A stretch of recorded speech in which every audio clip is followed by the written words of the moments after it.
தந்தை, மைந்தன், தூயாவின் பெயராலே ஆமென். ஜெபம் செய்வோம்.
எங்கள் கண்மலை ரட்சகர் மீட்பருமாகி நல்ல பிதாவே, மனமகிழ்ச்சியும் ஆசீர்வாதமான இந்த நாளுக்காக நாங்கள் துதிக்கிறோம். கர்த்தருடைய பெரிதான கிருபையினாலே இந்த புதிய நாளை நாங்கள் கண்டடைந்து உண்மை ஆராதிக்கத்தக்கதான கிருபை கொடுத்தமைக்காக நாங்கள் நன்றி சொல்கிறோம். இந்த வழிபாட்டிலே நாங்கள் தற்பனே ஆவியோடும் உண்மையோடும் ஆராதித்து உண்மை மகிமைப்படுத்தவும், கடந்த காலங்களிலே நாங்கள் பெற்றுக்கொண்ட நன்மைகளுக்காக உடைய திருசமூகத்திலே நன்றி சொல்லவும், புதிய மன்றாட்டுகளை வைத்து உடைய பாதத்தில் ஜெபித்து உமது நிறைவான ஆசீர்வாதங்களை கண்டடைய கொண்டிருக்கிறோம். தயவாக இந்த வழிபாட்டிலே எங்களை ஏற்று அங்கீகரித்து ஆசீர்வதிக்க நாங்கள் ஜெபிக்கிறோம். இந்த வழிபாட்டுடைய துவக்கம் முதல் நிறைப்பட்டுமாக உமது இறை ஆளுகைகள் மீது பூரணமாய் அங்கீகரிக்க மன்றாடுகிறோம். மீட்பர் இயேசு நாமத்தில் வேண்டிக் கொள்கிறோம் பிதா. தொடர்ந்து நாம் யாரும் எழுந்து நின்று வழிபாட்டுக்கு தொடக்கமாகவும் ஆண்டுடைய திருப்பெயருக்கு மகிமுண்டாகவும் மூன்றாவது பாமாலையை நாம் யாவரும் இணைந்து பார்ப்போம்.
கடந்து வந்து அவரை பணிந்து கொள்ள வந்திருக்கிற ஒவ்வொருவரையும் இரட்சகர் இயேசு கிறிஸ்துவின் திருப்பெயரிலே நான் வாழ்த்தி வரவேற்கிறேன். நான் இந்த வழிபாட்டுக்கு துணையாக நம்முடைய திருச்சபை வழிபாட்டு முறைகளில் உள்ள இரண்டாவது வழிபாட்டு முறையை நாம் யாரும் இணைந்து பின்பற்றுவோம். நாம் என்றவாறே கடவுளை தொழுவோம். கடவுள் ஆவியாய் இருக்கிறார். அவரை தொழுது கொள்ளுகிறவர்கள் ஆவியோடும் உண்மையோடும் அவரை தொழுது கொள்ள வேண்டும். நம்முடைய பிதாவாகிய கடவுளாலும் கர்த்தராகிய இயேசு கிறிஸ்துவினாலும் உங்களுக்கு கிருபையும் சமாதானமும் உண்டாவதாக.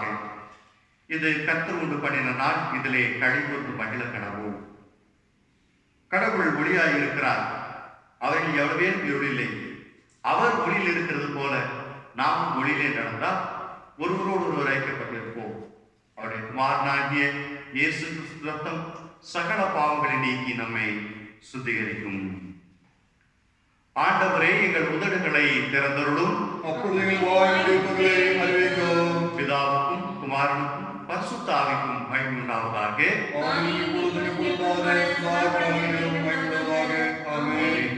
தொடர்ந்து நாம் நின்ற வண்ணமாகவே திரியேக கடவுளை போற்றுவோம். சேனைகளின் கடவுளாகிய கர்த்தரே, நீர் பரிசுத்த பரிசுத்த பரிசுத்த, வானமும் பூமியும் மகிமையால் நிறைந்திருக்கின்றன. உன்னதத்திலே ஓசன்னா.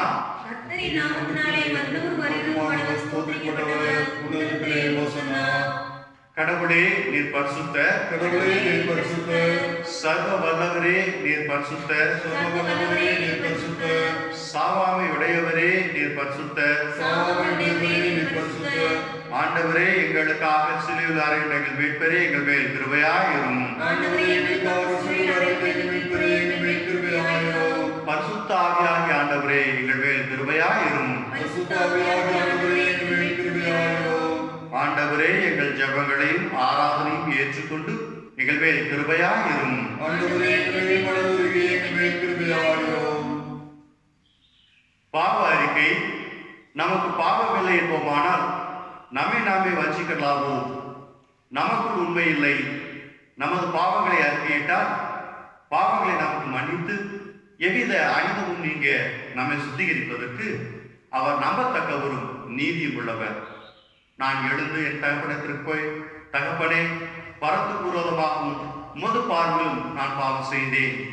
இனி உடைய மகன் என்று சொல்லப்படுவதற்கு நான் பார்க்கிற நல்லன்.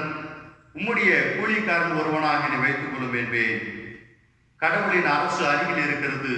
மனம் திரும்பி நற்செய்தியில் நம்பிக்கை வையுங்கள்.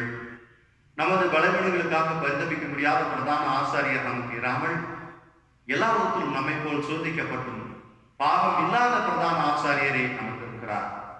ஆகவே நாம் முழங்கால் படித்து அமைதலாக நம்மை நாமே தற்பரிசோதனை செய்து பார்க்க கடவோம்.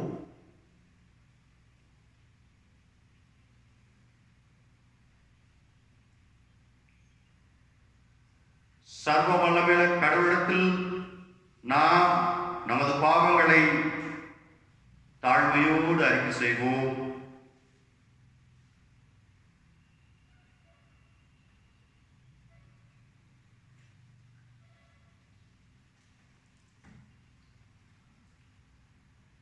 கடவுள் நீதிபரராக தம்மிடத்திற்கு வந்து தம்முடைய குறைவுகளை குற்றங்களை அறிக்கையிட்டு ஆண்டவருடைய கிருபாசன தண்டையில் அவர் இரக்கத்தை பெற மன்றாடுகிற அனைவருக்கும் கடவுள் இறங்கி தம்முடைய நித்திய பேரின்ப வாழ்வினுடைய அனுபவத்தை கொடுத்து தமது பரிசுத்த ஆவியினுடைய ஆற்றலை கொடுத்து ஆட்சி தேர்ச்சி அரவணைத்து வழிநடத்தக்கூடியவராக இருக்கிறார். அப்படிப்பட்ட உன்னதமான கர்த்தரிடத்திலே நாம் வாழ்வு பெறும் பொருட்டாக பின்வரக்கூடிய இரண்டாம் பாவ அறிக்கையை நாம் யாவரும் சேர்ந்து தேவ சமூகத்திலே ஏறெடுப்போம். எங்கள் தந்தையாம் கடவுளே, நினைவாலும் வார்த்தையினாலும் செய்தியினாலும் உமக்கு விரோதமாய் பாவம் செய்திருக்கிறோம். முழு மனதோடு நாங்கள் செய்யவில்லை. எங்களுக்கு நாங்கள் அன்பு கூறுவது போல அயலாருக்கு நாங்கள் அன்பு கூறவில்லை.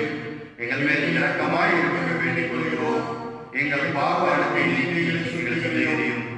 எங்கள் குற்றங்களை விட்டுவிட எங்களுக்கு உதவியும் எங்களால் இயேசுவின் மூலமாய் வேண்டிக் கொள்வோம் பிதாவே. ஆமென். சர்வ வல்லமை மிகுந்த இரக்கமுள்ள ஆண்டவர் மன்னிப்பையும் பாவ நிவர்த்தி நமக்கு கட்டளையிட்டருளி வாழ்க்கையை சீர்படுத்துவதற்கான காலத்தையும் தமது பரிசுத்த ஆவியின் கிருபையை தேற்றுதலையும் நம் ஒவ்வொருவருக்கும் தந்தருடுவாராக.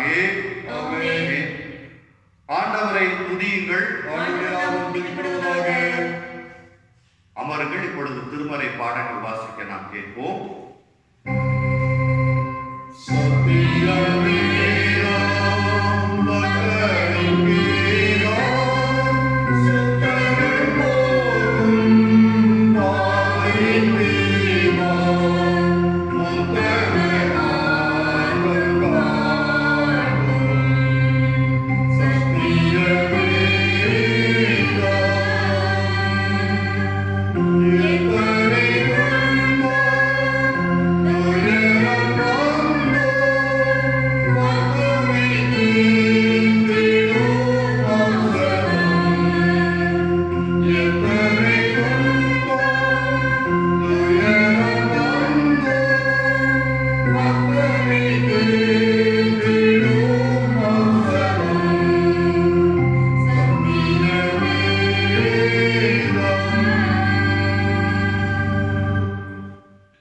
முதலாம் திருமறை பாடமாக யாத்ராகமும் 36ஆம் அதிகாரம் 2 முதல் 7 வசனங்கள் முடிய உள்ள ஆண்டுடைய திருவாக்கியத்தை நாம் கேட்போம். வாசிக்கும்படியாக தெரிந்து கொள்ளப்பட்ட முதலாம் வேத பகுதி யாத்ராகமம் 36ஆம் அதிகாரம் 2ஆம் வசனம் முதல் 7ஆம் வசனம் வரை. பெசலேயேலையும் அகோலியாவையும் கர்த்தரால் ஞானமடைந்து அந்த வேலைகளை செய்ய வரும்படி தங்கள் இருதயத்தில் எழுப்புதல் அடைந்த ஞான இருதயத்தாராகிய எல்லாரையும் மோசே வரவழைத்தான். அவர்கள் இஸ்ரவேல் புத்திரர் திருப்பணிக்கெடுத்த சகல வேலைகளுக்காகவும் கொண்டு வந்த காணிக்கை பொருட்களை எல்லாம் மோசேயினிடத்தில் வாங்கி கொண்டார்கள். பின்னும் ஜனங்கள் காலைதோறும் தங்களுக்கு இஷ்டமான காணிக்கைகளை அவரிடத்தில் கொண்டு வந்தார்கள். அப்பொழுது பரிசுத்த ஸ்தலத்து வேலைகளை செய்கிற விவேகிகள் யாவரும் அவரவர் செய்கிற வேலையின் காரியமாய் வந்து மோசேயை நோக்கி, கர்த்தர் செய்யும்படி கற்பித்த வேலைக்கு வேண்டியதற்கு அதிகமான பொருட்களை ஜனங்கள் கொண்டு வருகிறார்கள் என்றார்கள். அப்பொழுது மோசே, இனி புருஷர்களாவது ஸ்திரீகளாவது பரிசுத்த ஸ்தலத்துக்கென்று காணிக்கையாக ஒரு வேலையும் செய்ய வேண்டாம் என்று பாளையம் எங்கும் கூறும்படி கட்டளையிட்டான். இவ்விதமாய் ஜனங்கள் கொண்டு வருகிறது நிறுத்தப்பட்டது.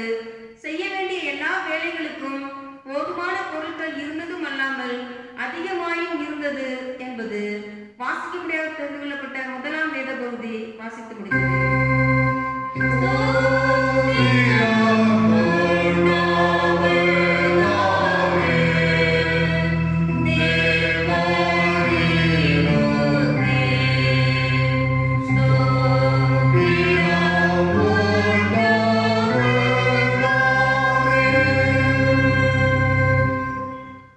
தொடர்ந்து நாம் என்ற வண்ணமாகவே 116ஆம் சங்கீதம் 12வது வசனம் தொடங்கி 19 முடிய நாம் வரைமுறையாக வாசிப்போம். 116ஆம் சங்கீதம் 12 முதல் 19 வசனம் முடிய உள்ள அந்த பகுதியை நாம் வரைமுறையாக வாசிப்போம். கர்த்தர் எனக்கு செய்த எல்லா உபகாரங்களுக்காகவும் அவருக்கு எண்ணத்தை செலுத்துவேன். ரட்சிப்பின் பாத்திரத்தை எடுத்துக்கொண்டு கர்த்தருடைய நாமத்தை தொழுது கொள்வேன். நான் கர்த்தருக்கு செய்த பொருத்தனைகளை அவருடைய ஜனங்கள் எல்லாருக்கும் முன்பாக செலுத்துவேன். கர்த்தருடைய பரிசுத்தவான்களின் மரணம் அவர் பார்வைக்கு அருமையானது. கர்த்தாவே, நான் உமது அடியேன், நான் உமது அடியாளின் புத்திரனும் உமது ஊழியக்காரனுமாய் இருக்கிறேன். என் கட்டுகளை அவிழ்த்து விட்டீர். நான் உமக்கு ஸ்தோத்திர பலி செலுத்தி கர்த்தருடைய நாமத்தை தொழுது கொள்வேன். நான் கர்த்தருக்கு செய்த பொருத்தனைகளை அவருடைய ஜனங்கள் எல்லாருக்கும் முன்பாகவும் கர்த்தருடைய ஆலயத்தின் பிரகாரங்களிலும் எருசலேமே உன் நடுவிலும் நிறைவேற்றுவேன். அல்லேலூயா.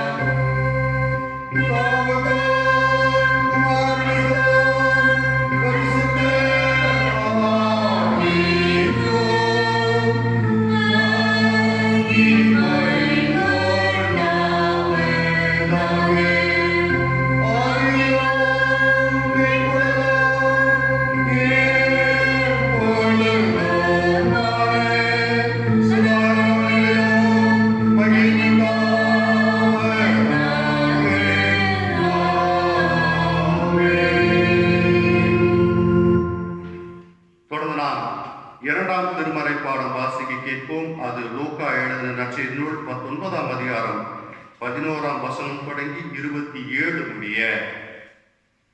வாசிக்கும்படியாக கேட்டுக்கொள்ள நற்செய்தி வேதபாடம் லூக்கா எழுதின சுவிசேஷம் 19ஆம் அதிகாரம் வசனங்கள் 11 முதல் 27 முடிய.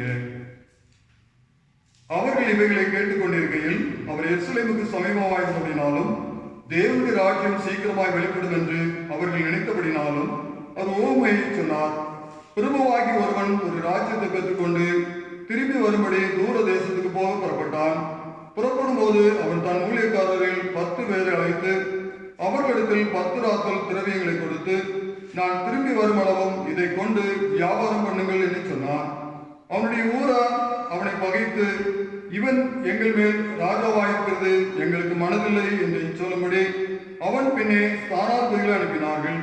அவன் ராஜ்யத்தை பெற்றுக்கொண்டு திரும்பி வந்தபோது தன்னிடத்தில் திரவியம் வாங்கியிருந்த அந்த ஊழியக்காரர்கள் அவனவன் வியாபாரம் பண்ணின சம்பாதித்தது இவ்வளவென்று அறியும்படி அவர்களை தன்னிடத்தில் அழைத்து வர சொன்னான். அப்பொழுது முந்தினவன் வந்து, ஆண்டவனே, உம்முடைய ராத்தலினால் 10 ராத்தல் ஆதாயம் கிடைத்தது என்றான். எஜமான் அவனை நோக்கி, நல்லது, உத்தம ஊழியக்காரனே, நீ கொஞ்சத்தில் உண்மையால் இருந்தபடினால் 10 பட்டணங்களுக்கு அதிகாரியாய் என்றான். அப்படியே இரண்டாம் ஊழியக்காரன் வந்து, ஆண்டவனே, உம்முடைய ராத்தலினால் 5 ராத்தல் ஆதாயம் கிடைத்தது என்றான். அவனையும் அவன் நோக்கி, நீயும் 5 பட்டணங்களுக்கு அதிகாரியாக இரு என்றான். பின்பு வேறொருவன் வந்து, ஆண்டவனே, இதோ உம்முடைய ராத்தல், இதை ஒரு சீலையில வைத்திருந்தேன். நீர் வைக்காததை எடுக்கிறவரும் விதைக்காததை அறுப்பதுமான கடினமுள்ள மனுஷன் என்று அறிந்து உமக்கு பயந்திருந்தேன் என்றான். அதற்கு அவன், பொல்லாத ஊழியக்காரனே, உன் வாய் சொல்லை கொண்டே உன்னை நியாயத்திருக்கிறேன். நான் வைக்காததை எடுக்கிறவனும் விதைக்காதது அற்புதமான கடினமுள்ள மனுஷன் என்று அறிந்தாயே, பின்ன ஏன் நீ என் திரவியத்தை காசு கடையிலே வைக்கவில்லை? வைத்திருந்தால் நான் வரும்போது அதை வட்டியோடு வர பற்றிக் கொள்வேனே என்று சொல்லி சமீபமாய் நின்றவர்களை நோக்கி அந்த ராத்தலை அவன் கையில் இருந்து எடுத்து 10 ராத்தல் உள்ளவனுக்கு கொடுங்கள் என்றான். அதற்கு அவர்கள், ஆண்டவனே, அவனுக்கு 10 ராத்தல் இருக்கிறதே என்றார்கள். அதற்கு அவன், உள்ளவன் எவனுக்கும் கொடுக்கப்படும், இல்லாதவனிடத்தில் உள்ளதும் எடுத்துக்கொள்ளப்படும் என்று உங்களுக்கு சொல்லுகிறேன். அன்றியும் தங்கள் மேல் தான் ராஜாவாகிறதுக்கு மனதில்லாதிருக்கிறவர்களாகிய என்னுடைய சத்துருக்களை இங்கே கொண்டு வந்து எனக்கு முன்பாக வெட்டி போடுங்கள் என்று சொன்னான் என்றார் என்பது வாசிக்கும்படியாக குறிப்பிட்டுள்ள நற்செய்தி வேத பாடம் இங்கு வாசித்தாயிற்று.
ஆயத்தமாக 316ஆம் பாமாலையை நாம் யாவரும் இணைந்து பாடுவோம்.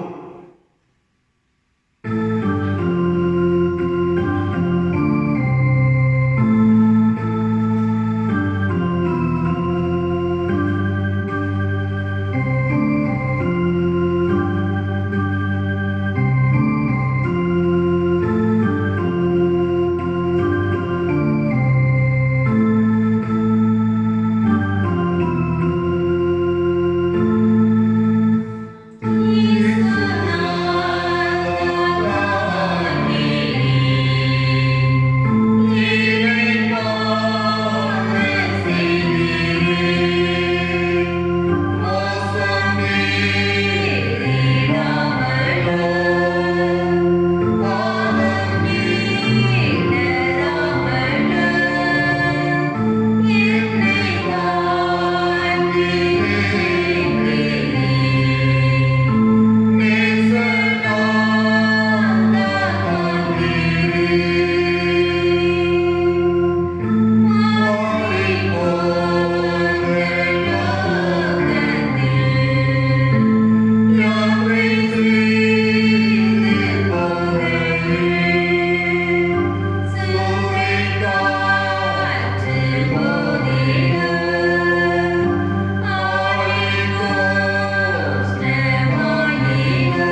அமருங்கள். நாம் தலைகளை தாழ்த்தி ஆண்டுடைய திருச்சமூகத்தை நோக்கி நாம் பார்ப்போம். நேசிக்கிற நல்ல பிதாவே, எங்களுக்கு வாழ்வழித்து வழிகாட்டி நிச்சயத்தில் பங்கடைய செய்ய ஆற்றல் வாய்ந்தது ஒரு திருவார்த்தை. அந்த ஒரு வார்த்தைகளை நாங்கள் தியானித்துக் கூடியுள்ளோம். இவைகளை எங்களுடைய ஆன்மீக வாழ்வுக்கு என்று சொல்லி நீர் பிரயோஜனப்படுத்தி தாரும். ஒரு வார்த்தைகளை பகிர்ந்தளிக்கிற அடியாருடைய நாகர் சொற்கள் இந்த இணையத்தின் வாயிலாக இந்த வழிபாட்டிலும் இந்த வார்த்தையை கேட்பதிலும் அமர்ந்திருக்கிற தமது அடியாருடைய சிந்தை ஒரு திருச்சமூகத்திலே ஏற்புடையதாக இருப்பதாகும். அன்புக்குரியவர்களே, மீட்பர் இயேசு கிறிஸ்து இனிய திருப்பெயர்களே உங்களை நான் வாழ்த்துகிறேன். கர்த்தருடைய பெரிதான கிருபையினாலே இந்த ஒரு ஓய்வு நாள் கண்டறியத்தக்கதான சாக்கியத்தை கடவுள் நமக்கு கொடுத்திருக்கிறார். அதோடு நம் எல்லாருடைய ஊக்கமான ஜெபங்களையும் கேட்டு கர்த்தர் அரசாங்கத்தின் மூலமாக நல்ல செயல் திட்டங்களை விரைந்து செயல்படுத்தி இந்த கொரோனா தொற்று படிப்படியாக குறைந்து வரவும் கர்த்தருக்கு சித்தமானால் வரக்கூடிய வாரத்திலே நாம் யாவரும் ஆலயத்தில் ஒன்றாய் கூடி ஆராதிக்கத்தக்கதான வழி வாய்ப்புகளை ஆண்டவர் நமக்கு கொடுத்திருக்கிறார். தொடர்ந்து இந்த நாட்களிலே நாம் ஜபத்திலே உறுதியாய் தனித்திருந்து ஆண்டுடைய கரத்திலிருந்து வரக்கூடிய நன்மையான ஈவுகளை பெற்றுக்கொண்டு தொடர்ந்து அவருக்காய் வாழ்ந்திட எல்லாம் வல்ல தேவன் நமக்கு கிருபை செய்து வழி நடத்துவாராக. இந்த நாளிலும் உக்ரானத்துவம் வெளிப்படைத்தன்மையும் கணக்கொப்புவித்தல் என்ற ஒரு பொருளிலே ஆண்டுடைய திருவார்த்தைகளை குறித்து நாம் இணைந்து சிந்திக்க கூடி வந்திருக்கிறோம். உக்ரானத்துவம் என்பது பொறுப்புகள், பணிகள், பொறுப்பாண்மை என்று சொல்லி இதற்கு பொருள் விளக்கங்கள் கொடுக்கப்படுகிறது. இப்ப இந்த உலகத்தில் வாழ்ந்து கொண்டிருக்கிற நமக்கு ஒவ்வொரு விதமான பொறுப்பாண்மை நிச்சயமே இருக்கவே செய்கிறது. இதை யாரும் மறுக்க முடியாது. அதாவது நம்முடைய குடும்பம், நாம் செய்யக்கூடிய வேலை, சமூக உறவு, திருச்சபை போன்றவற்றிலே நாம் பொறுப்போடு நடந்து கொள்ள வேண்டும் என்பதை ஆண்டவர் நமக்கு சுட்டி காட்ட விரும்புகிறார். ஆக பொறுப்புணர்வோடு செய்யக்கூடிய எந்த ஒரு செயலும் அது பயன் தரக்கூடியதாக, மகிழ்ச்சி அளிக்கக்கூடியதாக, நம்மை படைத்த ஆண்டவருக்கு அது புகழ்ச்சி அளிக்கக்கூடியதாக இருக்கிறது என்று சொல்லி பார்க்கிறோம். அப்பாறாகவே இங்கே யூத சமய சட்டங்களிலே கற்று தேர்ந்த பவுலடியாரை இயேசு கிறிஸ்து தமஸ்கு சாலையிலே சந்தித்து அவருடைய கைகளிலே தன்னுடைய ஊழிய பொறுப்பை, பிதாவினிடத்திலிருந்து தான் பெற்ற அந்த பொறுப்பாண்மையை பவுலடியாருக்கு பகிர்ந்தளிக்கிறதை கொடுக்கிறதை நாம் பார்க்கிறோம். அந்த பொறுப்புகளை நிறைவேற்றுவதிலே பவுலடியார் சந்தித்த சவால்களை குறித்து இன்றைய திருப்பறை விளக்கக்கூடியதாக இருக்கிறது. அந்த அடிப்படையிலே நாம் பிலிப்பியர் 4ஆம் அதிகாரத்தை நாம் திருப்பிப்போம். 4ஆம் அதிகாரம் 10 முதல் 20 வசனங்கள் கூடிய இருக்கக்கூடிய அந்த பகுதியில் அடங்கியிருக்கக்கூடிய ஒரு நிகழ்வை நான் இன்றைக்கு உங்களுக்கு முன்பாக சுருக்கமாக வைக்கிறோம். இந்த நேரத்தில் இங்கே பவுலடியாரினுடைய ஊழியத்தினுடைய பொறுப்பாண்மை பலவாறு இருந்தது. அதில் இங்கே நாம் பார்க்கிறோம், பிலிப்பு சபை மக்கள் கொடுத்த அந்த காணிக்கையில் அவர் எவ்விதமாய் உக்ரானத்துவத்தை நிறைவேற்றினார், அந்த உக்ரானத்தை நிறைவேற்றுவதற்கு அவர் என்னென்ன சவால்களை எல்லாம் சந்தித்தார் என்பதை இந்த திருமறை பகுதி விளக்கக்கூடியதாக இருக்கிறது. அதுல 16வது வசனத்தை வாசிக்கலாங்களா? என் குறைச்சலினால் நான் இப்படி சொல்லுகிறதில்லை, ஏனெனில் நான் எந்த நிலைமையில் இருந்தாலும் மன ரம்மியமாய் இருக்க கற்றுக்கொண்டேன் என்று சொல்லுகிறார். இங்கே பிலிப்பு சபை மக்கள் ஊழியத்திற்கென்று கொடுத்த நிதி பொறுப்பாண்மையில் அவருக்கு இருந்த அனுபவத்தை பவுலடியார் விளக்குகிறார். அப்போ இங்கே நான் பார்க்கிற பொழுது நிதி நிலைமை எப்படிப்பட்டதாக இருந்தாலும் பவுல் மன ரம்யமாக இருக்க கற்றுக்கொண்டார். நமக்கு எங்க ரம்யம் வருது? காந்தி நோட்டை பார்த்தா தான் நமக்கு ஒரு சிரிப்பே வருது. அதை பார்த்தா தான் நமக்கு மன ரம்யம் நமக்குள்ள ஏற்படுதுங்க. அப்போ இங்கே நான் பார்க்கிறோம், எப்படிப்பட்ட ஒரு சூழல் இருந்தாலும் சரி, கடவுள் என்னுடைய கரத்தில் ஒப்புவித்த அந்த நிதி ஆதாரத்தை அவர் ஊழியத்திற்காகவே முழுமையாக செலவு செய்தார். அதுல நான் பார்க்கிற பொழுது இவருடைய தனிப்பட்ட தேவைக்கோ லாபத்திற்கோ மற்ற விஷயங்களுக்கோ அவர் எதை எடுத்து செலவு பண்ணார்? மக்கள் கொடுத்த அந்த நிதி ஆதாரத்திற்கு முழு பொறுப்பாண்மையும் அவர் சிறப்பாக செயலாற்றி விடுத்திருக்கிறதை இங்கே நாம் பார்க்கிறோம். ஆகினால்தான் இங்கே நான் எந்த நிலைமையில் இருந்தாலும் மனரம்யமாய் இருக்க கற்றுக்கொண்டேன். அந்த ஒரு மன ரம்யமான ஒரு சூழல் கடவுள் நம்மிடத்துல எதிர்பார்க்கக்கூடியவராக இருக்கிறார். மேலும் ஒரு வசனத்தை வாசிக்கலாங்களா? 1 தீமோத்தேயு 6ஆம் அதிகாரம் 6வது வசனத்தை வாசிக்கலாங்களா? போதும் என்கிற மனதுடனே கூடிய தெய்வபக்தியே மிகுந்த ஆதாயம். ஆமாங்க, போதும் என்கிற மனதுடனே கூடிய தெய்வ பக்தியே மிகுந்த ஆதாயம். அப்போ ஊழியத்திற்காக கொடுக்கப்பட்ட அந்த பண பொறுப்புகளிலே ஊழியத்திற்காக முழுவதுமாக செலவு செய்தாரே தவிர தன்னுடைய மேன்மைக்காக, தன்னுடைய சுய லாபத்திற்காக, தன்னுடைய மகிழ்ச்சிக்காக அவர் அதிகமாக எதையும் எடுத்துக்கொள்ளவில்லை. போதும் என்கிற மனதோடு பயணப்படி, உணவு, மற்ற விஷயங்களுக்கு, இது 2 முக்கியமான பிரதானமாக இருக்கக்கூடிய விஷயங்களுக்காக அவர் எடுத்துக்கொண்டாரே தவிர மற்றபடிக்கு அவர் எது செலவு செய்த மாதிரி தெரியல. அப்போ செல்வ செழிப்பை காட்டிலும் போதுமென்ற மனது உண்மையிலேயே சிறந்தது. ஏனென்றால் அது செல்வத்தின் மேல் உள்ள நாட்டத்தை, பண ஆசையை அகற்றி ஆரோக்கியமான மனநிலையையும் அது சார்ந்த மன நிம்மதியையும் கொடுக்குது, தேவ சமாதானத்தையும் கொடுக்கக்கூடியதாக இருக்கிறது என்று சொல்லி பாருங்கள். அன்றாட கூலி வேலை செய்யக்கூடிய மக்கள் உழைத்து கலைத்து விட்டு வருவது நிம்மதியான ஒரு உறக்கத்தை காண்கிறார். இன்னைக்கு பண ஆசை பிடிச்சு இன்னைக்கு பார்க்க ஊடக செய்திகளில் கட்டுக்கட்டா பணம் சேர்த்து வச்சுட்டு இருக்கக்கூடிய அரசியல்வாதிகள் நிம்மதியா தூங்கிட்டு இருக்கிறாங்கன்னு நினைக்கிறீங்களா? மக்களுக்கு சேர வேண்டியதை அநியாயமாக சுருட்டி வைத்துக் கொண்டு சுகபோகமாக வாழ்ந்து கொண்டிருக்கிறவர்கள் இன்னைக்கு நிம்மதியா இல்லைங்க. ஆனா அதைத்தான் நான் சொல்றார், போதும் என்கிற மனதுடனே கூடிய தேவ பக்தியே மிகுந்த ஆதாயம். நம்முடைய வாழ்க்கையில கடவுள் விதமான ஆசீர்வாதத்தை கொடுத்திருக்கிறார் என்றால் அதுல போதும் என்று சொல்லி இருந்து விடுகிறோம். அது ஆன்மீக வாழ்க்கையில போதும் என்று இருந்து விடுகிறோம்.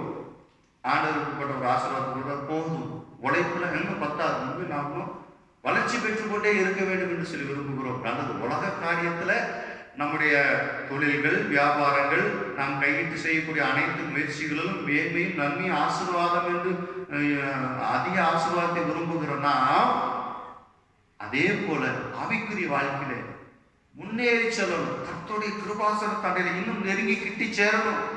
நம்ம குறிப்பிட்ட தூரம் வரைக்கும் போயிட்டு அதோட போதும் நாம நின்றோம், அது நிக்க கூடாதுங்க.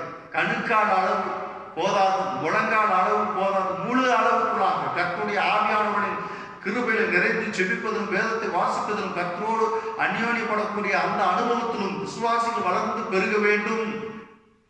அப்போதான் நமக்குள்ளாக மன ரம்யம் என்பது உரணப்படக்கூடியதா இருக்கிறது. ஆக இங்கே பவுலடியார் இந்த காலகட்டத்திலும் நமக்கு ஒரு நல்ல ஒரு பாடத்தை கற்றுக் கொடுக்கிறார். இந்த காலகட்டத்திலே நாம் மன ரம்யமாகவும் தேவ சமாதானத்தோடு வாழ்ந்து ஆண்டவர் இயேசு கிறிஸ்துவினுடைய கட்டளைகளை நாம் நிறைவேற்றி ஆண்டவர் கொடுத்திருக்கக்கூடிய பொறுப்பாண்மைகளை சிறப்பாக செய்து ஆண்டவரை மகிமைப்படுத்த ஆண்டவர் நம்மை அழைத்திருக்கிறார். ஆக எந்த நிலையிலும் மன ரம்யம். அடுத்ததாக 12வது வசனத்தை படிங்களேன். தாழ்ந்திருக்கவும் எனக்கு தெரியும். ஆமாங்க, தாழ்ந்திருக்கவும் எனக்கு தெரியும், வாழ்ந்திருக்கவும் எனக்கு தெரியும். வாழ்ந்திருக்கவும் எனக்கு தெரியும். எவ்விடத்திலும் ம். எல்லாவற்றிலும் திருப்தியாயிருக்கவும் பட்டினியாயிருக்கவும் பரிபூர்ணமடையவும் குறைவுபடவும் போதிக்கப்பட்டேன். ஆமாங்க, இங்கே பவுலடியார் தன்னுடைய ஊழிய பொறுப்பாண்மையை நிறைவேற்றக்கூடிய அந்த ஒரு தருணத்திலே தாழ்ந்திருக்கவும் எனக்கு தெரியும், வாழ்ந்திருக்கவும் எனக்கு தெரியும் என்று சொல்லுகிறார். அப்போ இங்கே தாழ்ந்திருக்க தெரியும் என்பது வாழ்க்கையிலே குறைந்தபட்ச தேவைகள் இல்லாத நிலையை குறிக்கிறது. குறைஞ்சபட்ச தேவை இன்னைக்கு மனித வாழ்க்கையிலே குறைஞ்சபட்ச தேவை என்னங்க? மனிதனுக்கு தேவையான ஆகாரம், இருப்பிடம், அவன் உடுத்திக் கொள்வதற்கு உடை, இல்லைங்களா? அடிப்படையானது இதுதான். அதுக்கப்புறம் தானே நம்ம ஆண்டவர் நமக்கு கொடுத்திருக்கக்கூடிய பொருளாதாரத்தின் அடிப்படையில நாம் சேர்த்து வைக்கக்கூடிய சேமிப்பு. அதுக்கப்புறம் தாங்க சேமிப்பு. இல்லை நம்ம சேமிப்பு எடுத்து வச்சது போக நம்ம சாப்பிட்றோமா? இல்லை, யாரும் அப்படி செய்வது இல்லை, இல்லைங்களா? ஆக இங்கே நான் பார்க்கிற பொழுது இங்கே அந்த குறைந்தபட்ச தேவைகள் இல்லாத ஒரு நிலையை அந்த சூழல் மத்தியிலும் தாழ்மையான அந்த இருக்கக்கூடிய அந்த சூழலை இங்கே கற்றுக்கொண்டிருக்கிறார் பவுலடியார். வாழ்ந்திருத்தல் என்று சொல்லுகிற பொழுது ஒரு குறிப்பிட்ட நேரத்தில் அவருடைய உடனடி தேவைகளுக்கு மேல் அவர் பெற்றுள்ள நிலையை குறிக்கிறதா இருக்கிறது என்று சொல்லி பார்க்கிறோம். ஆகவே சூழலுக்கு தகுந்தபடி தாழ்ந்திருக்க வேண்டிய இடத்துல தாழ்ந்திருக்கவும், வாழ்ந்திருக்க வேண்டிய இடத்துல வாழ்ந்திருக்கவும், உயர்வு பெற்றிருக்க வேண்டிய இடத்துல உயர்வோடு கூட வாழ்ந்திருக்கவும் இங்கே பவுலடியார் வாழ்க்கையிலே பழகி கொண்டார். ஏனென்றால் தன்னை அழைத்த ஆண்டவர் இயேசு கிறிஸ்து ஊழிய பொறுப்புகளை கொடுக்கிற பொழுது இப்படிப்பட்ட பாதையின் வழியாக கடந்து செல்வதற்கு அவருடைய உள்ளத்தை திடப்படுத்துகிறார், பக்குவப்படுத்துகிறார், வழிநடத்தக்கூடியவராக இருக்கிறார் என்று சொல்லி நான் பார்ப்போம். அப்போ இதுக்கு முக்கிய காரணம் என்னங்க? தாழ்ந்திருக்கவும் எனக்கு தெரியும், வாழ்ந்திருக்கவும் எனக்கு தெரியும், எந்த இடத்திலும் எல்லாவற்றிலும் திருப்தியாயிருக்கவும் பட்டினியாயிருக்கவும் பரிபூரணம் அடையவும் குறைவுபடவும் போதிக்கப்பட்டேன். இதற்கு முக்கிய காரணம் தேவனுடைய சித்தத்தின்படி தன்னுடைய வாழ்க்கையை அவர் அமைத்தபடியினாலே இப்படிப்பட்ட சவால்களை சந்திக்க நேர்ந்தது, இப்படிப்பட்ட சூழல்களை கடந்து செல்ல நேர்ந்தது. நாமும் கிறிஸ்துவுக்காக வாழ அர்ப்பணிக்கிற போது எத்தனையோ விஷயங்களை நாம் என்ன செஞ்சிருக்கிறோங்க? டேக்கல் பண்ணி வந்திருக்கிறோம். பாடுகள், போராட்டங்கள், பிரச்சனைகள், வேதனைகள், கைவிடப்பட்ட நிலை, கண்ணீரின் பாதை, உபத்திரமும், தேவைகள், பொருளாதார சிக்கல்கள், இவைகள் எல்லாவற்றையும் நாம் கடந்து வந்திருக்கிறோம் அல்லது கடந்து கொண்டு இருக்கிறோம், எப்படி வேணாலும் இருக்கலாம். ஆனால் அவைகள் எல்லாவற்றுக்கும் மத்தியிலையும் கர்த்தர் நம்மோடு இருக்கிறார், நம்மை காண்கிறவராக இருக்கிறார், நம்மை பழக்கமித்துக் கொண்டு இருக்கிறார் என்று சொல்லி நாம் பார்க்கிறோம் பிரியமானவர்களே. ஆக இங்கே ஒரு கழுகையை எடுத்துக்கொள்வோம். அந்த கழுகு அதனுடைய குஞ்சுகளை மன்னிக்க வேண்டும். ஒரு புறாவை எடுத்துக்கொள்வோம். அந்த புறா தன்னுடைய கூட்டில் இருக்கக்கூடிய தன்னுடைய குஞ்சை பறக்க கற்றுக் கொடுக்கிற பொழுது அது என்ன செய்யுதுங்க? உயரமான ஒரு இடத்திற்கு அதை காலில் பிடிச்சிட்டு பறந்து போயிடுது. அங்கிருந்து குஞ்சை கீழே விடுது. அது பறந்துருச்சுன்னா ஓகே, பறக்கலைன்னா என்ன ஆகுதுங்க? அது பறக்க தெரியலனா உடனே என்ன செய்யுதுங்க? புறா அதை காட்டுல வேகமா கீழே வந்து தன்னுடைய குஞ்சு எந்த இடத்திலும் மோதி அடிபட்டு விடாதபடிக்கு அதை பார்த்தாரு, இல்லைங்களா? அது போலத்தான் இங்கே கிறிஸ்தவ பொறுப்பாண்மையை பவுலடியாருடைய கரத்தில் ஒப்புவித்த ஆண்டவர் இப்படிப்பட்ட பாடுகள், துயரங்கள், கஷ்டங்கள் அவருடைய வாழ்க்கையில வந்தாலும் அந்த பொறுப்பாண்மை விட்டு விலகாதபடிக்கு, ஆனால் அதே நேரத்தில் எந்த ஒரு சூழல் மத்தியிலையும் அப்பத்துக்கும் தண்ணீருக்கும் குறைச்சலை வைக்காத தேவன் பவுலடியாரை பட்டினியா இருந்தாலும் பட்டினியா இருக்க வேண்டிய இடத்துல நீ பட்டினியா இருந்தாகணும், குறைச்சலுள்ள இடத்துல நீ குறைச்சுதான் இருக்கணும், தாழ்ந்து போக வேண்டிய இடத்துல நீ தாழ்ந்துதாகன்னு சொல்லி அந்த பாதையினூடாக பழக்கி உடனிருந்து எல்லா விதமான தீமைகளுக்கு விலக்கி பாதுகாக்கக்கூடியவராக இருக்கிறார் என்று சொல்லி பார்க்கிறோம். இங்கே யோபு 1ஆம் அதிகாரத்தை நாம் திருப்பிக்கலாங்க. அதுல 21 22 ஆகிய வசனத்தை வாசிக்கலாங்களா? நிர்வாணியாய் என் தாயின் கர்ப்பத்திலிருந்து வந்தேன், நிர்வாணியாய் அவ்விடத்துக்கு திரும்புவேன். கர்த்தர் கொடுத்தார், கர்த்தர் எடுத்தார், கர்த்தருடைய நாமத்திற்கு ஸ்தோத்திரம் என்றார். இவை எல்லாவற்றிலும் யோபு பாவம் செய்யவும் இல்லை, தேவனை பற்றி குறை சொல்லவும் இல்லை. யோபுனுடைய வாழ்க்கை சரித்திரத்திலே கர்த்தர் கொடுத்தார், கர்த்தர் எடுத்தார் என்று சொல்லுகிறார். நான் நிர்வாணியாய் அவிடத்து உலகத்துல வந்து பிறந்தேன், நிர்வாணியாய் வாழ்க்கை முடித்துக் கொடுக்கிறேன் என்று சொல்லி அவர் சொல்றார். ஆக இந்த இடத்துல நான் பார்க்கிற பொழுது இந்த உலகத்தில் நாம் எதை கொண்டு வந்ததும் இல்லை, கொண்டு போறதும் இல்லை. அப்படி இருக்கிற சூழல்ல எல்லாம் நாம் வாழ்க்கையின் இடையிலே வந்தது என்று சொல்லி பார்க்கிறோம். அங்க இடையில வந்து இடையிலே போயிடும். ஆனால் தேவனோடு உள்ள கிருபையானது, தேவனுடைய அழைப்பானது நமக்கு ஆதி முதல் கொண்டே இருக்கிறது. நாம் தாயின் கருவில உருவாவதற்கு முன்னே கர்த்தர் தம்முடைய ராஜ்யத்திற்கென்று உங்களையும் என்னையும் அவரை நோக்கி பார்க்கக்கூடிய அனைத்து பேர்களையும் அழைத்திருக்கிறார். அந்த அழைப்பு தாங்க கடைசி வரைக்கும் நிலைச்சிருக்கிறது. அந்த அழைப்பு தான் நம்மை நித்தியத்திலே கொண்டு போய் சேர்க்கக்கூடியதாக இருக்கிறது. ஆக நம்முடைய குறைச்சல்கள் இன்றைக்கு பலரும் பலவிதமான குறைச்சல்களே இருக்கிறோம். அதுல எந்த விதமான மாற்றம் இல்லை. கொரோனா காலகட்டத்தில் வேலை வாய்ப்புகளை இழந்து, வருமானத்தை இழந்து, பொருளாதார சிக்கல்ல பலரும் பலவித நேரத்தில் உணர்ந்து கொண்டிருக்கிறோம். தொழில் வியாபார தலைகளை வச்சு நடத்திட்டு இருக்கிறவங்க போதிய வருமானம் வியாபாரம் நடக்காதனால பல சூழல்ல நாம் என்ன செஞ்சுட்டு இருக்கிறோம், நம்முடைய பொருளாதாரம் பின்னடைவு நோக்கி போயிருக்கு. ஆக எப்படிப்பட்ட சூழலிலே நமக்கு குடும்பத்திலே நம்ம வாழ்க்கையில் காணப்பட்டாலும் நம்முடைய குறைச்சலிலே தேவனுக்கு விரோதமாக முறுமுறுக்காமல் யோபுவை போல தேவனுடைய பூரண சித்தத்தை ஏற்று தேவனுடைய சித்தம் என்ற வாழ்க்கையிலே நிறைவேறட்டும் என்று சொல்லி இறை ஆளுகைக்கு நாம் ஒப்பு கொடுக்கிற போது யோபுவை உயர்த்தின தேவன் இன்றைக்கு நம்முடைய நிலைமை எப்படிப்பட்டதாக இருந்தாலும் சரி உயர்த்த வல்லவராக இருக்கிறார். அதற்கு நாம் என்ன செய்யுங்க, அந்த இடத்துல யோபு ஒரு பொறுப்பாண்மையை நிறைவேற்றினார். என்ன பொறுப்பாண்மைங்க? தன்னுடைய விசுவாசம் என்கிற அந்த பொறுப்பாண்மையை சிறப்பாக நிறைவேற்றினார். மறுதலைக்கு சொல்லி பலரும் நண்பர்களும் மனைவியும் உட்பட அநேகர் ஆலோசனை சொன்னாலும் யோபு தன்னுடைய உத்தமத்தில் உறுதியாக இருந்தான். தன்னுடைய பொறுப்பாண்மை அதுவென்று சொல்லி அதை கருதினான். ஆகினால்தான் ஆண்டவர் என்ன செஞ்சாருங்க, யோபுவை உயர்த்தினார் என்று சொல்லி நாம் பார்க்கிறோம். ஆக உக்ரானத்தினுடைய வெளிப்படைத்தன்மையும் ஊக்குவித்தலும் என்ற பொருளிலே முதலாவதாக எந்த நிலையில் இருந்தாலும் மன ரம்யமாய் இருந்து தன்னுடைய பொறுப்பாண்மையை நிறைவேற்றினார். தாழ்ந்திருக்க வாழ்ந்திருக்க தெரிந்து கொண்டு தன்னுடைய பொறுப்பாண்மையை நிறைவேற்றினார் சொல்லி பார்க்கிறோம். அதே பிலிப்பியர் 4ஆம் அதிகாரத்தில் இருக்கக்கூடிய 13வது வசனத்தை படிக்கலாங்களா? என்னை பலப்படுத்துகிற கிறிஸ்துவினாலே, என்னை பலப்படுத்துகிற கிறிஸ்துவினாலே எல்லாவற்றையும் செய்ய எனக்கு பலன் உண்டு என்று சொல்லுகிறார். அப்போ தன்னுடைய ஊழிய பொறுப்பாண்மைக்கு என்று அழைக்கப்பட்ட இந்த பவுலடியார் இயேசு கிறிஸ்துனுடைய பலத்தினாலே அவருடைய கிருபையினாலே ஆற்றப்படுகிறார், தேற்றப்படுகிறார், பக்குவப்படுத்தப்படுகிறார் என்று சொல்லி இங்கே நாம் பார்க்கிறோம். இப்ப இங்கே எல்லாவற்றையும் செய்ய எனக்கு பலன் உண்டு என்று பவுலடியார் சொல்வதனுடைய அர்த்தம் என்னவென்றால், பவுலடியார் என்ன செய்ய வேண்டும் என்று தேவன் சித்தம் கொண்டிருந்தாரோ அவைகளை செய்வதற்கு ஆண்டவர் பலன் தரக்கூடியவராக இருக்கிறார். அப்போ தீமையான காரியத்தை செய்யறதுக்கு பலன் தரதில்லைங்க. நம்ம ஆண்டவர் நித்திய ராஜ்யத்திற்கு என்று சொல்லி அழைத்திருக்கிறார். அதுல எந்த மாற்றம் இல்லை. அப்போ அந்த நித்திய ராஜ்யத்திற்கென்று நாம் அழைக்கப்பட்டிருக்கிறோம்னா நம்மளை கொண்டு என்னென்ன செய்ய வேண்டும் என்று தேவன் சித்தம் வைத்திருக்கிறாரோ அது நிச்சயமா நடக்கும். அதுல எந்த விதமான மாற்றம் இல்லை.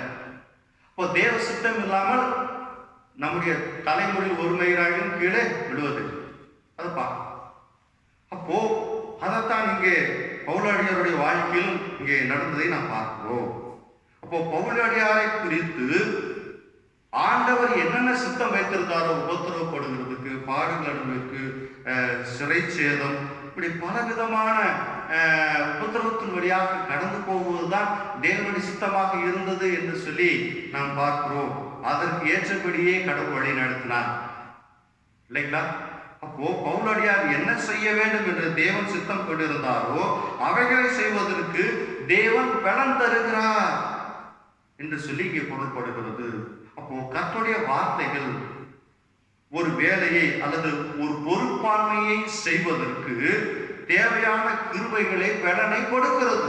அதனாலதான் வேதத்துல வாசிக்கிறோம், உம்மாலே நான் ஒரு சேனைக்குள் பாய்வேன், உம்மாலே நான் ஒரு மதுரையும் தாண்டுவேன் என்கிறார் தாவீது இல்லைங்களா? அப்போ நம்முடைய பலம் என்ன, நம்முடைய பலவீனம் என்ன, அதெல்லாம் யாரும் தெரிஞ்சு வரப்பெற்ற ஊழியர் சொல்லணுங்கிற அவசியம் இல்லைங்களா? நம்முடைய பலன் என்ன, நம்முடைய பலவீனம் என்ன, நம்முடைய சோர்வுகள் என்ன, நம்முடைய வீழ்ச்சிகள் என்ன, எல்லாமே நமக்கு தெரியும். ஆனாலும் ஆண்டவர் எப்படிப்பட்டவராக இருக்கிறாருங்க? நாம் குறை உள்ளவர்கள், நாம் பலவீனர்கள் என்றே அறிந்த ஆண்டவர் பலவீனமான நம்மை, ஞானத்தில் குறைவுள்ளவர்களாக இருக்கக்கூடிய நம்மை தன்னுடைய நித்திய ராஜ்யம் என்று தெரிந்து கொண்டார் என்று சொல்லி பார்ப்போம். நம்மை தெரிந்து கொண்ட ஆண்டவர் என்ன செய்யறாருங்க? நம்மை பலப்படுத்துகிறார். தம்முடைய இரக்கங்களினால் கிருபைகளால் முடிசூட்டி கர்த்தராலே ஒரு சேனைக்குள் பாயவும் கர்த்தராலே ஒரு மதுரையை தாண்டத்தக்கதான பலன், அந்த பலன் ஆத்ம ரீதியான பலன். முதலாவதாக அது ஆத்ம ரீதியான பலன் செய்கிறது. அதன் பிறகு சரீரத்தில் அதனுடைய கிரிகள் வெளிப்படக்கூடியதாக இருக்கிறது என்று சொல்லி நாம் பார்ப்போம் பிரியமானவர்களே. ஆக நாம் ஆராதிக்கும் ஆண்டவர் பலன் இல்லாதவனுக்கு பலத்தையும் சத்துவம் இல்லாதவனுக்கு சத்துவத்தையும் பெருக செய்யக்கூடியவராக இருக்கிறார் என்று வேத வசனம் நமக்கு கற்றுக் கொடுக்கும். ஆக நம்மை நித்திய ஜீவனுக்கென்று அழைத்த தேவன் அதனுடைய பொறுப்புகளை நிறைவேற்ற நம்மோடு கூட இருந்து செயல்படுகிறார். நமக்கு இந்த பொறுப்பு கொடுத்து ஒருத்தட்ட சின்ன ஒரு பொறுப்பு கொடுத்து செய்யுன்னு சொல்லிட்டு கொடுத்துட்டு அவர் பாட்டுக்கு போறது இல்லைங்க. அந்த பொறுப்பை கொடுத்துட்டு அவங்களோட இருக்கிறாங்க. அந்த பொறுப்பை அதை சிறப்பாக செய்யறதுக்கு அவங்களுக்கு சில இடர்பாடுகள், சில கஷ்டங்கள், சில போராட்டங்கள் வருகிற போது கர்த்தருடைய ஆவியானவர் அவர்களோடு இருந்து அதை வெற்றி சிறக்க செய்யக்கூடியவராக இருக்கிறார். பொறுப்பாண்மை, நாம் என்ன நமக்கு ஒரு பொறுப்பு கொடுத்திருக்கிறார். என்னது? கிறிஸ்துவுக்காக விசுவாச வாழ்க்கையில் வாழும்படிக்கு நம்முடைய சந்ததிகளை விசுவாசத்தில் வளர்த்தெடுத்து கர்த்தருக்கு ஒப்படைக்கக்கூடிய உன்னதமான ஒரு பொறுப்பையும் எல்லாவற்றுக்கும் மேலாக ஆண்டவர், போன வாரமே நம்ம சொல்லியிருக்கிறோம், நம்மை பக்தர்களாக ஆண்டவர் தெரிந்து கொள்ளவில்லை. ஆண்டவர் என்ன செஞ்சிருக்கிறார்? நம்மை சீடர்களாக தெரிந்து கொண்டிருக்கிறார். அந்த சீடத்துவத்தினுடைய பொறுப்பை ஏற்றுக்கொண்டு அதை சிறப்பாக செய்வதற்கு ஆண்டவர் என்ன செய்யறாரு? நம்ம கூட இருந்தே பலன் கொடுத்து வழிநடத்தக்கூடியவராக இருக்கிறார். அதுபோலத்தான் இங்கே பவுலடியாரை அழைத்த தேவன் தன்னுடைய பொறுப்பாண்மையை கொடுத்து அவரோடு கூட இருந்து பழக்குவித்து பயிற்றுவித்து கற்றுக் கொடுத்து வழிநடத்தக்கூடியவராக இருக்கிறார். ஆகினால்தான் அவர் சொன்னாரு, என்னை பலப்படுத்துகிற கிறிஸ்துனாலே எல்லாவற்றையும் செய்ய எனக்கு பலம். அந்த பலத்தை பவுலடியாருக்கு கொடுத்த அதே பலத்தை கடவுள் நமக்கும் கொடுக்க ஆவலுள்ளவராக இருக்கிறார் பிரியமானவர்களே.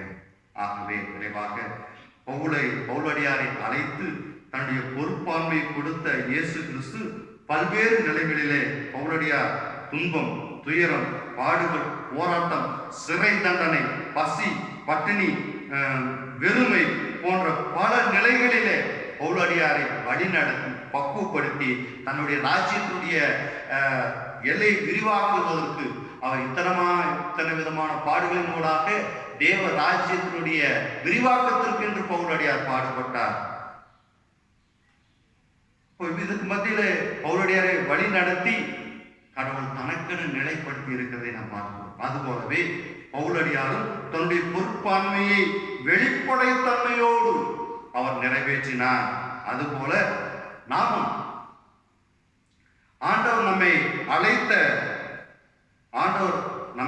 அழைப்புக்கு முற்றிலுமாய் கீழ்ப்படிந்தவர்களாக நம்முடைய கரங்களில் கொடுத்திருக்கக்கூடிய அந்த பொறுப்பாண்மையை உணர்ந்து பவுலடியாரை போல நாம் நிறைவேற்றி வாழ்வு பெற எல்லாம் வல்ல தேவன் நமக்கு கிருபை செய்து வழி நடத்துவாராக. ஜெபிப்போம். நேசிக்கிற நல்ல பிதாவே, ஆசீர்வாதமான நாடிலே முதல் திருவார்த்தைகளை குறித்து நாங்கள் சிந்திக்க கர்த்தருக்கு பாராட்டினீர். உக்ரானுத்துவம், அவருடைய வெளிப்படைத்தன்மையும் கணக்கு குவித்தலும் என்ற பொருளிலே பவுலடியாருடைய அழைப்பையும் அவர் எந்த நிலையில் இருந்தாலும், அந்த அழைப்புக்கு ஏற்ற அந்த பொறுப்பாண்மையிலே அவர் எந்த நிலையில் இருந்தாலும் மனரம்யமாக இருந்ததை நாங்கள் பார்த்தோம். வாழ்ந்திருக்க, குறைவுபட, பட்டினியாய் இருக்க பல்வேறு நிலைகளிலே அவர் பயிற்றுவிக்கப்பட்டார். அந்த சூழலிலும் தன்னுடைய பொறுப்பாண்மையை மிகச்சிறப்பாக செய்திருக்கிறார்.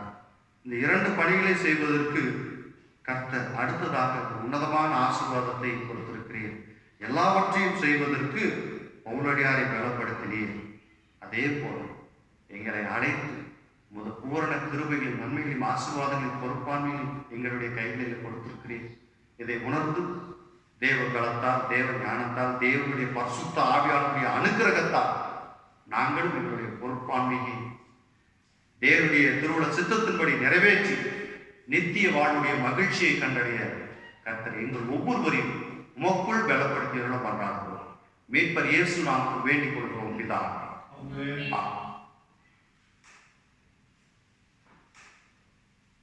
தொடர்ந்து நாம் ஆண்டவருடைய திருவார்த்தைகளை கேட்டு நாம் யாரும் எழுந்து நின்று நம்முடைய விசுவாசத்தை அப்போஸ்தலர் விசுவாச பிரமாணம் மூலமாக நாம் யாரும் இணைந்து அறிக்கை செய்வோம். வானத்தையும் பூமியையும் படைத்த சர்வவல்லமையுள்ள பிதாவாகிய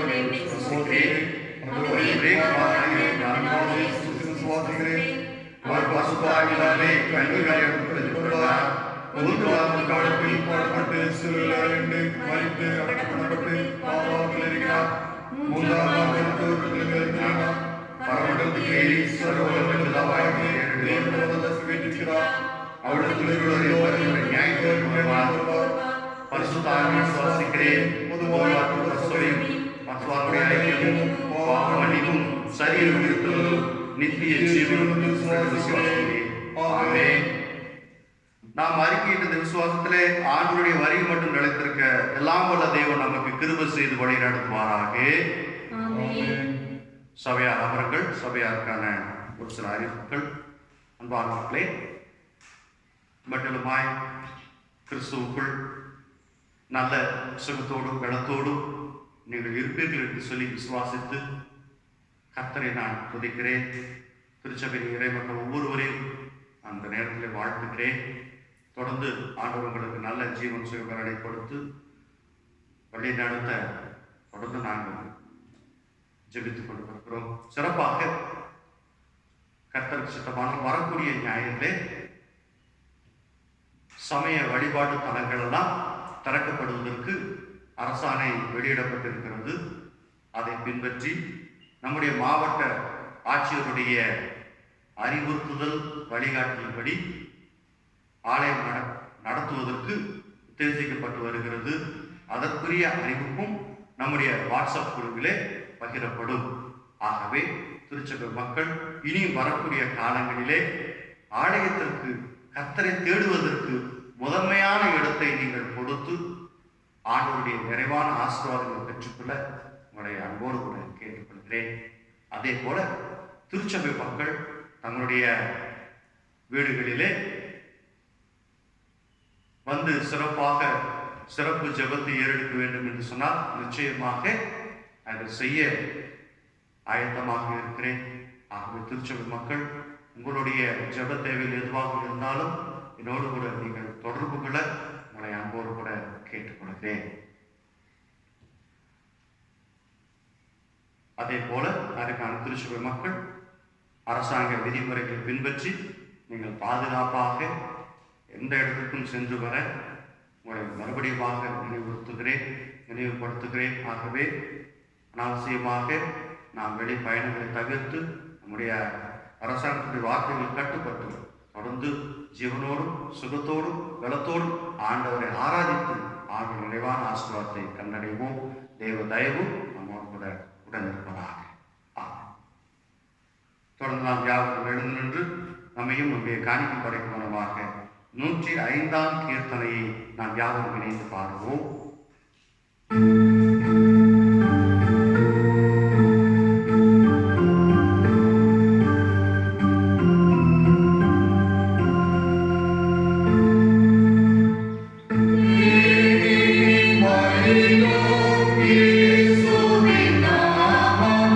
Yeah.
மகா கிருபையும் இரக்கமுமான துருக்கும் நிறைந்த நல்ல பிதாவே, மனமொழியும் ஆசீர்வாதமான இந்த நாளுக்காக நாங்கள் துதிக்கிறோம். மீண்டுமாக திருப்பாதத்திலே கூடி வந்து கிறிஸ்தவத்துடைய பிராந்துவத்தை புரிந்து கொள்ள உதவு செய்தீர். உக்கரானத்தினுடைய பொறுப்பை பெற்றுக்கொண்ட பவுலடியார் அதை மன ரம்யத்தோடு அதை செய்து முடித்தார். வாழ்விலும் தாழ்விலும் மற்ற எல்லா சந்தர்ப்ப சூழ்நிலையிலும் அவர் அதை உறுதியோடு கூட உத்தமத்தில் நிலைத்திருந்து தன்னுடைய பொறுப்பாண்மை நிறைவேற்றினார். ஆகவே இவைகள் எல்லாவற்றையும் செய்த பலன் கொடுத்த ஆண்டவருக்கு நன்றி சொல்லும் விதத்தில் என்னை பலப்படுத்துகிற கிறிஸ்துவானே, எல்லாவற்றையும் செய்ய எனக்கு பலனுண்டு என்ற ஒரு முழக்கத்தை அவரால் சொல்ல முடிந்தது. ஆகவே அதே போல் நாங்களும் எங்களுடைய பொறுப்பாண்மையை நிறைவேற்ற கர்த்தர் பலன் தாரும். இந்த இணையத்தின் வாயிலாக இணைந்திருக்கிற அருமையான திருச்சபை மக்கள் ஒவ்வொருவருக்கும் இப்படிப்பட்ட ஆவிக்குரிய அளவுகளை அனுபவங்களை கொடுத்து வழிநடத்த நாங்கள் செல்கிறோம். திருச்சபை மக்களுக்கு வெளியே நல்ல ஜீவன் சுகபலன் திருவிகரங்களை கொடுத்து பலப்படுத்தி வழிநடத்த நாங்கள் செபிக்கிறோம். ஒவ்வொரு குடும்பத்திலே எத்தனையோ விதமான தேவைகள், போராட்டங்கள், சிக்கல்கள், வருத்தங்கள் உண்டு சுவாமி.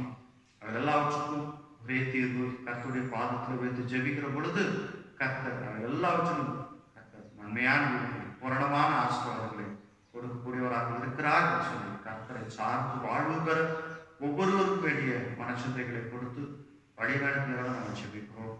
கர்த்தருடைய பெரிதான கிருபையினால ஆண்டவரே, கொரோனா தொற்று படிப்படியாக குறைந்து ஆண்டவரே மீண்டுமாக வழிபாட்டு தலங்களெல்லாம் திறப்பதற்கு அரசாணை வெளிவந்திருக்கிறதுக்காக மனப்பூர்வமான நன்றிகளின் துதிகளின் தோற்றங்களும் இருக்கிறோம். அப்பா, மீண்டுமாக அருமையான திருச்சபை மக்கள் கர்த்தர் சித்தமானால் ஜூலை மாதம் 2வது ஞாயிறு முதல் நாங்கள் வழிபாட்டை துவங்க இருக்கிறோம். அந்த காரியத்திலும் ஆண்டவருடைய அருளும் ஆசீர்வாதம் இருக்கட்டும். அதற்கு ஏற்ற அரசாங்க அறிவிக்கைகள் எங்களுக்கு கிடைக்கப்பெற தேவனின் கிருபை பாராட்டி அவர்கள் வேண்டுமாய் நேரத்தில் எனக்கு செல்கிறோம். தொடர்ந்து ஆண்டவரே,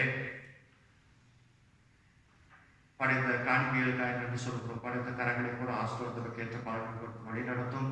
தொடர்ந்து தேசத்திற்காக அதிபதிகளுக்காக நாங்கள் செபிக்கிறோம். தமிழக அரசாங்கத்திற்காக செபிக்கிறோம். கர்த்தாவே, அரசு இயந்திரம் வெகு விரைவாக ஓடினபடினாலே கொரோனா தொற்று ஆண்டவரே ஓரளவுக்கு ஆண்டவரே கட்டுப்பாட்டுக்குள் கொண்டு வரும். ஆண்டவரே நீர் கிருபை பாராட்டுங்க, கட்டுக்குள் அடங்கவும் நீர் கிருபை பாராட்டுங்க. நான் சொல்லுகிறோம். தமிழக முதலமைச்சருக்காக மற்ற அமைச்சர்களுக்காக ஜெபிக்கிறோம். மக்களுக்கு ஆண்டவரே வேண்டிய நல்ல திட்டங்களை செயல்படுத்தி மக்களை வறுமையிலிருந்து காப்பாற்றி ஆண்டவரே ஒவ்வொருவரும் வேண்டிய கல்வி போன்ற அடிப்படை வசதிகளை சிறப்பாக செய்து கொடுப்பதில் இந்த அரசாங்கம் முழு வீச்சில் செயல்பட தொடர்ந்து செய்யும். ஒன்றிய அரசுக்காக ஜெபிக்கிறோம். ஆண்டவரே இந்த நாட்களிலே அவருடைய செயல்பாடுகளை குறித்து நாங்கள் கலக்கமுற்றவர்களாக இருக்கிறோம். தெய்வம் நல்லவர். ராஜாக்களை தள்ளி ராஜாக்களை ஏற்படுத்துகிற தெய்வம் தாமே நாட்டுக்கு வேண்டிய நல்ல ஒரு பிரதமரை கொடுத்து வழிநடத்தும்.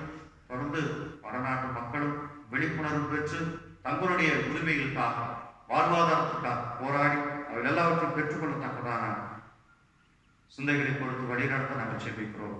7 மாதங்களை கடந்து சுவாமி ஆண்டவரே விவசாயிகள் டெல்லியிலே போராடி வருகிறார்கள். போராடி வரக்கூடிய மக்களை ஆண்டவரே கழகக்காரர்கள் கடந்த நாளிலே அடித்து துன்புறுத்தியதையும் ஒருவருக்கொருவர் அடித்துக் கொண்டதையும் நாங்கள் பார்த்துக் கொண்டோம் சாமி. ஆண்டவரே இப்படிப்பட்ட ஒரு சூழல் மத்தியிலே விவசாய பெருங்குடி மக்களுக்கு அவருடைய கோரிக்கை நிறைவேற்றப்பட தேவன் திரும்ப செய்யுங்க. அவருடைய போராட்டத்திற்கு ஒரு அர்த்தத்தை கொண்டு பண்ணுற விதத்திலே இந்த 3 வேளாண் சட்டங்களும் திரும்ப பெறுவதற்கு கர்த்தர் நீர் கிருபை செய்யுங்க. அதே போல சிஏ உள்ளிட்ட சட்டங்கள் மக்கள் விரோத போங்குகள் எல்லாம் கைவிட்டு சுவாமி மக்கள் உண்மையாய் நேசிக்க, மக்களை உண்மையாய் விசாரிக்கக்கூடிய நல்ல ஒரு மனசுந்தை என்னுடைய ஆட்சி தலைவர்களுக்கு உருவாகிட நேரத்தை நாங்கள் ஜெபிக்கிறோம். தகப்பனே பேராயத்திற்காக ஜெபிக்கிறோம். இதை நீர் பொறுப்படுத்திக் கொண்டு வழி நடத்தும். இந்த கோவை பேராயம் தன்னுடைய நிர்வாகத்திலும் ஆன்மீக வாழ்விலும் அவருடைய பின்தங்கியுள்ளதை அறிந்திருக்கிறீர். அவர்கள் எல்லாவற்றும் மத்தியிலே இந்த பேராயம் வீறு நடை போட கர்த்தர் கிருபை செய்யும். தொடர்ந்து பேராயம் மற்ற எல்லா பணிபுரிக்காரர்களையும் பலப்படுத்தி தங்களுடைய அழைப்பும் பணி செய்யவே என்பதை உறுதிப்படுத்திக் கொண்டு மக்களாக ஒவ்வொருவரும் உழைக்க கிடைக்கத்தக்கதான கிருபைகளை கொடுத்து வழிநடத்த நன்றாக தொடர்ந்து இறையாளர்களாக எங்களை தாழ்த்தி ஒப்புக் கொடுக்கிறோம். மீட்பர் இயேசு நாம் வேண்டிக் கொள்கிறோம் பிதா.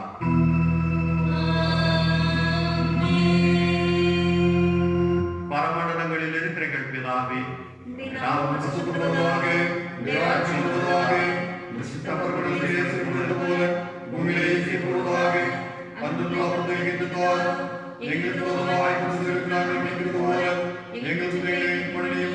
எங்களை சோதனைக்கு பிரவேசிக்கப்பட்டாலும் தீமையிலிருந்து ரட்சித்துக் கொள்ளும். ராஜ்யமும் வல்லமையும் மகிமையும் என்றென்றைக்கும் உடையவைகளே. ஆமென். தொடர்ந்து நாம் சமாதானத்திற்காக ஜெபம் செய்வோம். சமாதானத்துக்கு காரணரும் ஏக சிந்தை விரும்புவரும் ஆகிய கடவுளே, மை அறிவதே நித்திய ஜீவன், மை சேவிப்பதே மெய் சுவாதீனம். தேவரீரை தஞ்சமாக கொண்டிருக்கிற முது அடியாராகி நாங்கள் எந்த விரோதிகளுடைய வல்லமைக்கும் பயப்படாதிருக்கும்படியாக எங்கள் சத்துருக்கள் செய்கிற எல்லா பிரயத்தனங்களில் நின்று எங்கள் ஆண்டவர் இயேசு கிறிஸ்துவின் வல்லமையினால் எங்களை காப்பாற்றியறோம். தேவனுடைய கிருபைகளுக்காக நாம் ஜெபம் செய்வோம்.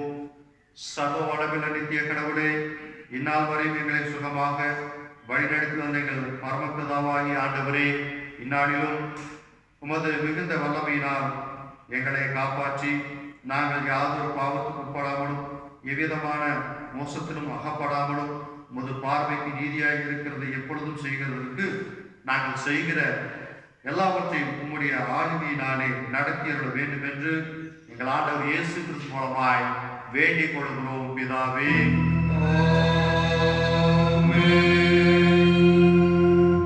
இத்தருணத்தில் ஒருமனப்பட்டு மை நோக்கி எங்கள் பொதுவான விண்ணப்பங்களை செய்ய எங்களுக்கு கிருபை அளித்த சர்வ வல்லமையுள்ள கடவுளே, 2 பேராவது 3 பேராவது என் நாமத்தினாலே கூடி வரும் பொழுது அவர்கள் கேட்கிறவைகளை அதிர்ச்சியவன் என்று வாக்குறுதி இருக்கிறீரே. கர்த்தாவே, உமது அடியாராகி எங்களுக்கு வேண்டிய நன்மைகள் உண்டாக எங்கள் விருப்பங்களை வேண்டுதலையும் இப்பொழுது நிறைவேற்றி இம்மையிலே உம்முடைய சத்தியத்தை அறிகிற அறிவையும் மறுமையிலே நித்திய ஜீவனையும் எங்களுக்கு கட்டளை தரலோம்.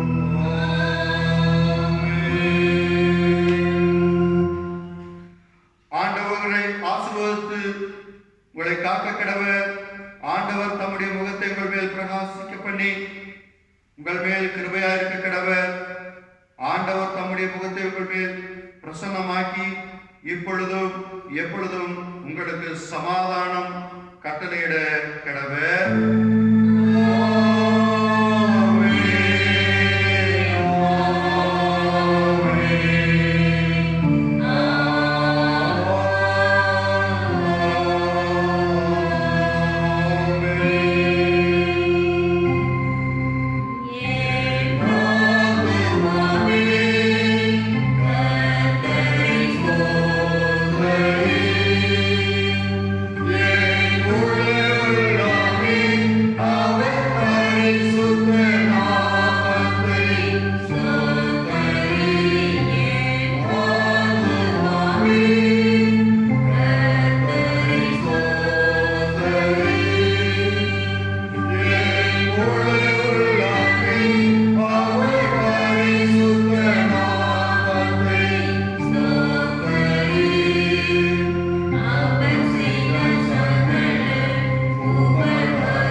வழிபாட்டுடைய நிறைவுக்கு ஏதுமாக 271 பாமாலை நாம் யாவரும் இணைந்து பாடுவோம்.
சந்தோஷத்தோடும் நிறைவான சமாதானத்தோடும் வாழ்ந்து கர்த்தருடைய சமூகத்திலே ஒன்று கூடுவோம். கர்த்தருடைய நாமத்தினாலே ஆமென்.